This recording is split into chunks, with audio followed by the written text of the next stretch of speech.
എന്നെ കേൾക്കുന്ന സംസാരം TV ചാനലിലൂടെ ഉള്ള എല്ലാ മാന്യ പ്രേക്ഷകർക്കും സ്വാഗതം. ഇന്ന് ഞാൻ പറയാൻ ഉദ്ദേശിക്കുന്ന വിഷയം PCOD ആണ്. ഓവറിയിൽ കൊഴുപ്പടിഞ്ഞ് ഓവറി വീർക്കുക, ഓവറിക്ക് വേദന ഉണ്ടാക്കുക, വലിയ വലിയ പ്രോബ്ലം ഉണ്ടായിക്കഴിഞ്ഞാൽ ആ ഓവറി തന്നെ എടുത്തു കളയേണ്ട അവസ്ഥ വരിക. ഒരു 40 വർഷങ്ങൾക്കൊക്കെ അപ്പുറത്ത് മാൻ പവർ, നമ്മളുടെ പവർ കൊണ്ട് കുറേ കാര്യങ്ങൾ ചെയ്തിരുന്നു. ഉദാഹരണം, മുറ്റടിക്കുക, വെള്ളം കോരുക, മുളകരയ്ക്കുക, നെല്ല് കുത്തുക, അരി പൊടിക്കുക ഒക്കെ കൈകൊണ്ട് ചെയ്യുന്ന ഒരു കാലഘട്ടം ഉണ്ടായിരുന്നു. ഇന്നത് സ്വിച്ചിലൂടെയാണ് ചെയ്യുക. നമ്മുടെ ശരീരം ഇളക്കുന്നില്ല. പക്ഷേ കാലം കടന്നുപോയി. പഴയ കാലം പോലെ നമുക്ക് ഇന്ന് കൊണ്ടാകാൻ പറ്റുകയില്ല.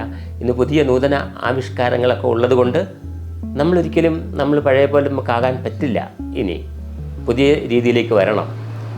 പക്ഷേ അങ്ങനെ വരണമെന്ന് ഞാനും ആഗ്രഹിക്കുന്നു, നിങ്ങളും ആഗ്രഹിക്കുന്നു. എന്നാൽ ഇങ്ങനെ വന്നു കഴിഞ്ഞാൽ നമുക്ക് ദൈനംദിനം ചില എക്സർസൈസ് കൊണ്ട് നമ്മുടെ രോഗത്തെ വരാതെ കാത്തു സൂക്ഷിക്കാൻ നമുക്ക് കഴിയുക തന്നെ ചെയ്യും. PCOD ഉണ്ടാകാനുള്ള പ്രധാനപ്പെട്ട കാരണങ്ങൾ പെൺകുട്ടികളിൽ യഥാർത്ഥത്തിലുള്ള ശരീരത്തിൻ്റെ ഇളക്കം, വ്യായാമക്കുറവാണ് ഏറ്റവും പ്രധാനപ്പെട്ട കാരണം. ഏകദേശം 13 വയസ്സാകുമ്പോൾ ഒരു പെൺകുട്ടി മെൻസസ് ആകും.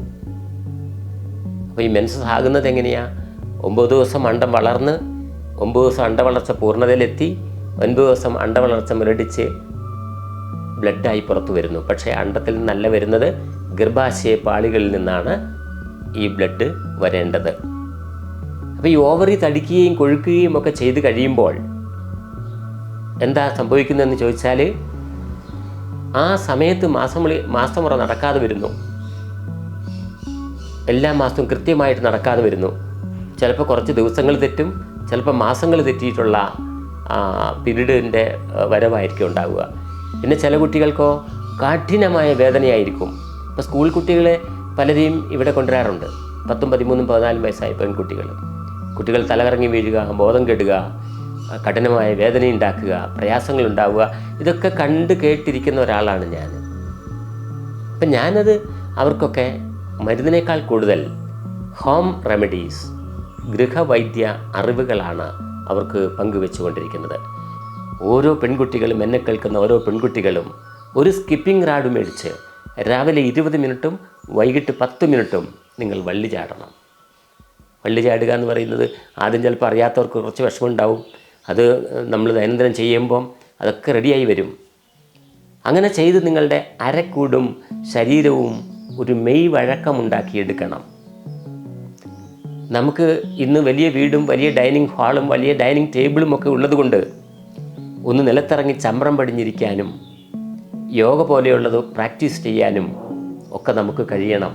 അപ്പം നമ്മുടെ ശരീരത്തിനൊരു മെയ്വഴക്കം വരും, അമിത വണ്ണം ഉണ്ടാകാതിരിക്കും. മെയ്വഴക്കം വരാതെ അമിത വണ്ണം ഉണ്ടാകുമ്പോൾ പെൺകുട്ടികളുടെ മുഖത്ത് രോമം വളരാൻ തുടങ്ങും. തൈറോയ്ഡ് കൊണ്ടും രോമം വളരാം.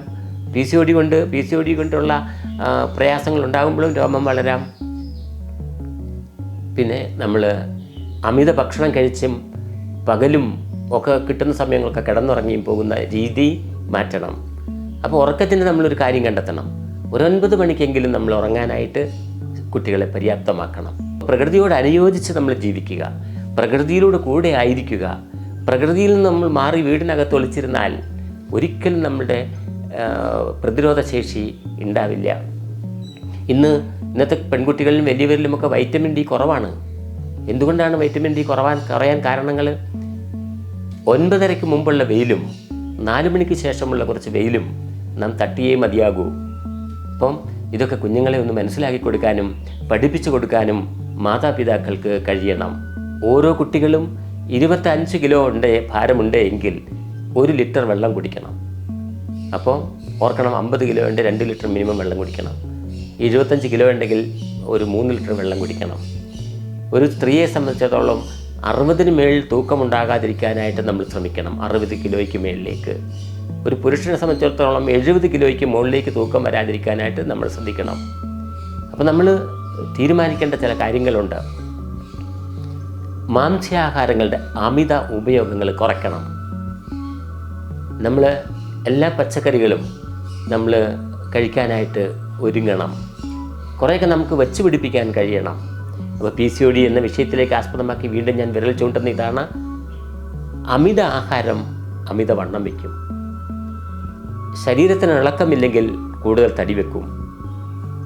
പിരീഡ് യഥാവിധി ഇല്ല എങ്കിൽ ഓവറി PCOD ആയി തുടങ്ങിയിട്ടുണ്ട് എന്ന് നാം കാണണം.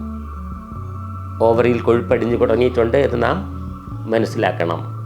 അപ്പോൾ അത് വരാതിരിക്കാനായിട്ടുള്ള സംവിധാനങ്ങളാണ് നമുക്കുണ്ടാകേണ്ടത്. നമ്മളൊക്കെ രോഗം വന്നിട്ട് ആശുപത്രിയിലേക്ക് ഓടുകയല്ല വേണ്ടത്, മറിച്ച് വരാതെ നമ്മുടെ ജീവിതത്തെ കാത്തു സൂക്ഷിക്കുകയാണ് വേണ്ടത്. നല്ല വ്യായാമം വേണം. നല്ല വ്യായാമം.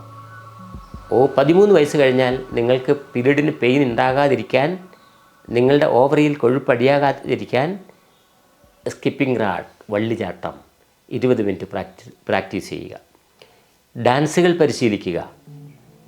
അതൊക്കെ നമുക്ക് നല്ല വ്യായാമം ഉണ്ടാക്കുന്ന കാര്യങ്ങളാണ്. ഒപ്പം നമ്മളുടെ ശരീരത്തിന് ആവശ്യമായ മിതാഹാരം. വൈകിട്ടത്തെ ആഹാരം രാത്രി 11 മണിക്കും 12 മണിക്കും അല്ല കഴിക്കേണ്ടത്. രാവിലെ വൈകിട്ടത്തെ ആഹാരം പറ്റുമെങ്കിൽ 7 മണിക്ക് എങ്കിലും കഴിക്കാനായിട്ട് നാം ശ്രമിക്കുക. എല്ലാവരും വീട്ടിൽ അങ്ങനെ ഒരു തീരുമാനമെടുക്കുക. നമ്മൾ ചില സമൂഹം അസ്തമനത്തിന് മുൻപ് ഭക്ഷണം കഴിക്കും. എന്താ കാരണം? എല്ലാം ദഹിച്ച് വിശന്ന് കിടന്നുറങ്ങണം എന്ന് പറഞ്ഞാൽ രാജാവിനെ പോലെയൊക്കെ രാവിലെ ഉച്ചയ്ക്കും ഭക്ഷണം കഴിച്ചാൽ ദരിദ്രനെ പോലെ കിടന്നുറങ്ങണം എന്നാണ് ആയുർവേദ വിധി.